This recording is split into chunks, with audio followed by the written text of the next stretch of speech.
When I started middle school, many things changed for me. One of those things was the social environment and the need to adapt. People were becoming both more mature and immature at the same time. In terms of our knowledge of life and the world, we were maturing greatly, but in terms of how we communicated and expressed ourselves, it's fair to say that many of us have taken a step back. One of the biggest factors to this was the way we spoke to each other. My goal is to spread the word about how important the way we communicate is and the ways that we are abusing, misusing, and ruining speech, the most basic form of communicating.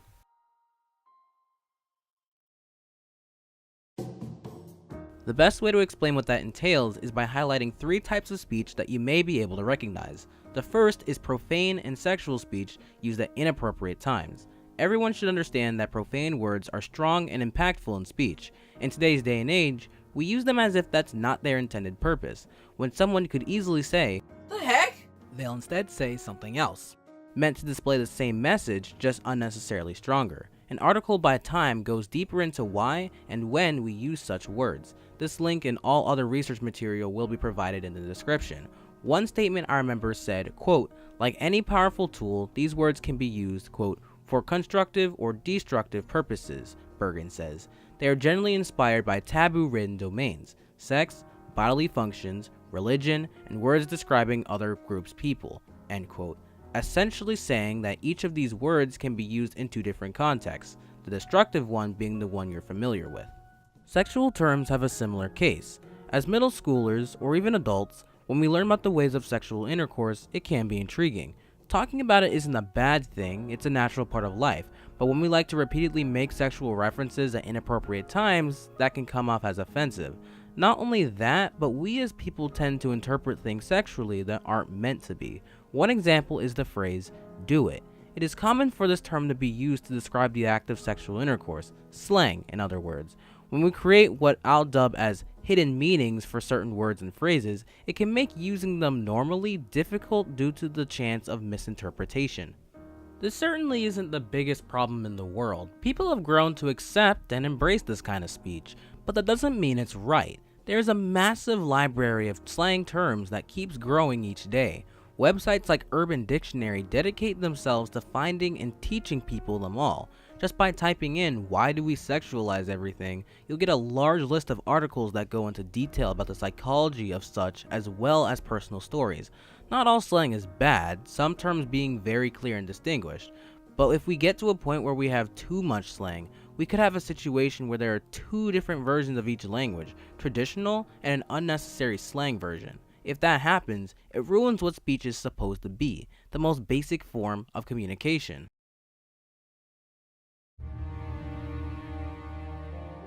The second type of speech is prejudiced in speech, the type of speech that's judgmental and based on physical and uncontrollable traits of people.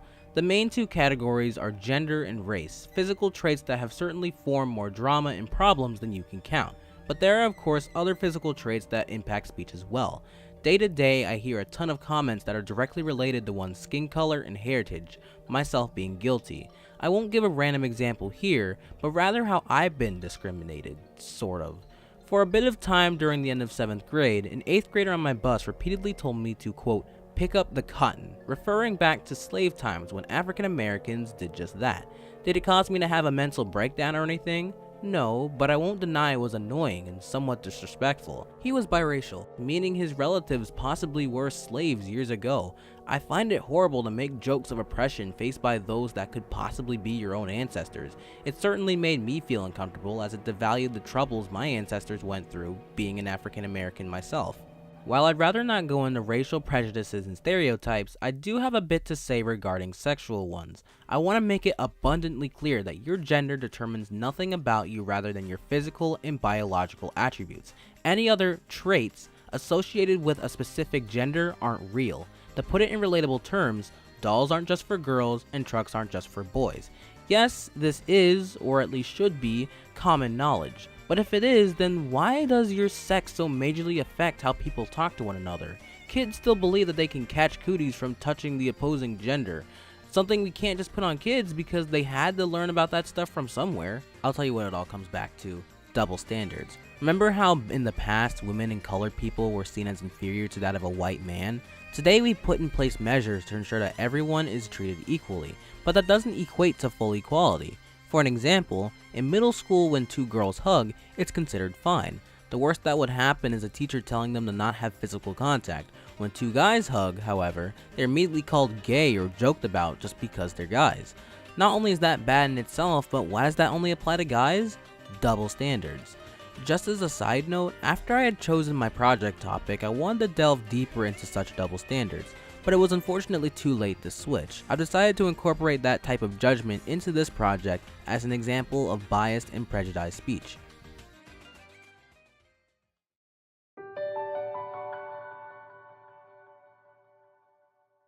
The final topic, the one that inspired the entire project, is the act of using words incorrectly and taking them out of context. Misuse, in other words.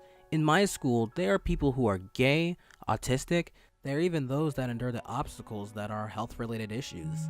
Everyone knows that these things symbolize something personal and deep. In school, it's very easy to hear someone shout out the word gay in an area like the hallway. It wasn't used to describe a person's sexuality, rather, it was used as an insult to someone who accidentally touched their shoulder. Words and terms that are serious and shouldn't be used in jokingly and insulting manners are used in improper ways every single day. This isn't me trying to point out something as small as a common grammar mistake, but instead a worldwide phenomenon where we take many things for granted. Imagine if you'd been under one of these conditions. Words like these should never be joked around with, even in a more private setting like with your friends and family. They may not directly be gay, but they might know someone who is. Saying that something or someone is gay in a negative context could offend them because you're implying that being gay is bad. An article by Welcoming Schools goes into detail about this, and I will of course leave a link to this in the description. But one statement that I feel strongly gets the point across is, quote, "It doesn't matter if it's a first grader who might not know what the word gay means, a 6th grader trying to sound cool, or a 10th grader teasing a friend. All of these have the potential of creating an unsafe classroom or school environment and must be addressed." End quote. That concludes the basic summary of the speech I'm trying to eliminate in any way that I can. I want to point out that if you are guilty of speaking in such ways, you're not a bad person for doing so. I've spoken in these potentially offensive ways, but I know I'm not the only one. Personally speaking, I never heard people speak inappropriately often in elementary school. The thought that it was possible for me to go an entire day without hearing inappropriate, prejudiced, or out-of-context speech baffles me. Of course, I knew the basic curse words and knew the birds and the bees, but I didn't know everything about them. Stereotypes were completely new to me, though, and I didn't even know what words like rape and gay meant. I would soon learn, seeing that middle school more than exposed me to all that I wasn't aware of. New curse words, sexual slang, stereotypes and prejudice, and an overall vulgar and immature environment. Fortunately, I was able to stay mostly clear of speaking like that myself, but everywhere I went it followed me, not just in school, because I now started to pay more attention to how people spoke in my life. Friends, strangers, even my parents who have sheltered me all my life have been letting loose a bit. It was all just so sudden, me not having time to understand everything. People couldn't have just learned all these new terms and such over the summer, right? Did they already know all of this stuff in elementary school? If so, then either I wasn't paying attention at my old school, or I just got lucky with who was in my classes. Me being me, a kid with social anxiety that had a hard time making new friends. The social adjustment I went through middle school was beyond painful. I didn't know if I was being cool or not. I already had a lot of trouble in school beforehand, but now I went to the guidance office multiple times a week. I started going to therapy. I cried all the time. It was hard. Things got better for me in 7th grade, where I made friends and had a good time. I was adapting to the social environment and started to fit in. I still went to guidance and the like, but it was better. 8th grade comes in and things get a lot worse for me. I was going through a lot of personal stress trying to manage so much at once, like high school applications, weird things going on with my house, and trying to stay on top of things at school. But after a social situation I had back in December involving me speaking inappropriately and hurtfully, I suffered many consequences. I became an outcast. I had more stress. All of this because I said hurtful things that I weren't aware were hurtful. Was the situation over-exaggerated and me taking things too seriously? Possibly, but if it happened to me, I'm sure it can happen to anybody. We as a human race are prone to taking what others say and do seriously. Afterward, I became super paranoid of everything I did. I talked to people less, I asked everyone whether what I said was offensive or not. It was a fear I couldn't shake. So this is in part why I'm here to warn everyone to be careful about what you say. This kind of speaking can be represented by a great acronym that states that you should T.H.I.N.K before you speak. Before you say something, think if it's true, helpful, important, necessary, and kind. If it breaks any of these rules, chances are what you have to say should be kept to yourself. And things don't always have to be kind, they just can't be hurtful. There's a massive difference between saying you're wearing a hat and you're wearing a bad hat.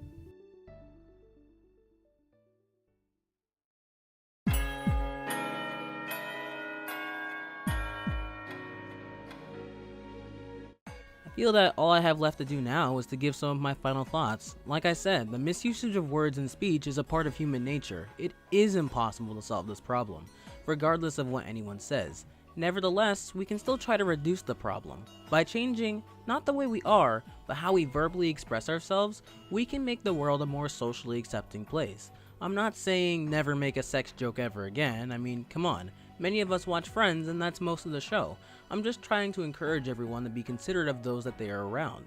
Are you opposed to gay people and want to express that? Fine, but do it privately or around a group of people that either share your opinion or accept your opinion. Don't do it in a public environment where you run the risk of hurting the feelings of many others. I think one of the big things influencing how we speak is, well, our influences. As I said earlier, children can't be fully blamed for speaking foully because someone had to teach them how to. Even if it's not someone directly related to them like a family member or a friend, they can learn profanity and stereotypes from the internet, television, really any form of current media. This can go for adults as well. I have no doubt that some adults are completely aware of specific stereotypes, double standards, and sexual slurs. The only way they can be aware of these things is by someone else informing them, likely through using the terms themselves. It's like a parasite that continues to spread across the globe. Some may not get infected, or in this case will speak carefully, but the parasite will continue to be passed on regardless. The solution? To put it bluntly, speak smarter.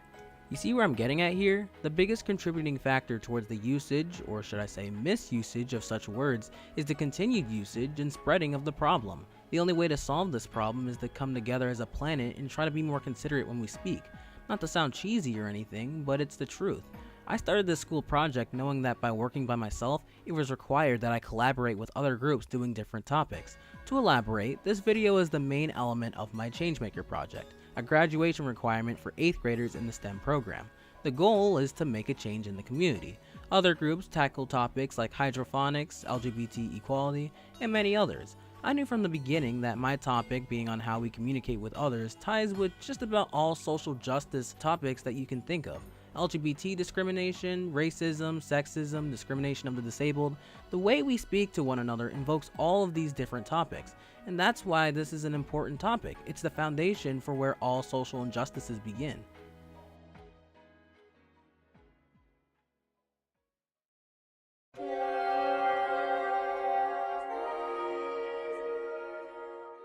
So let's wrap things up.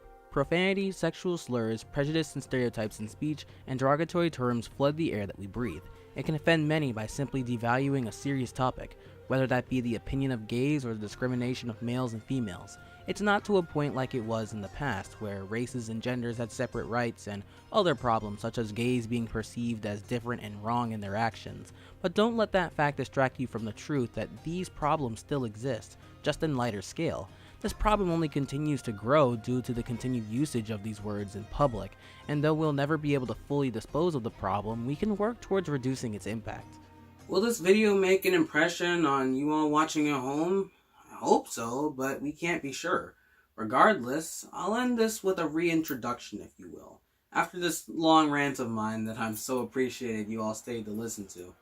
So let's start fresh. Hi. Nice to meet you. The name's Nigel. You see, I've got a problem, and so do you and the rest of the world. The way we communicate with others is in jeopardy of becoming an unwelcoming wasteland of misinterpretation. Let's try and fix that. Come along with me on this journey to end this age of discrimination and misusage of words and speech. It will be difficult, but with your help, we can make the world the most connective, cooperative, and welcoming place that it can be.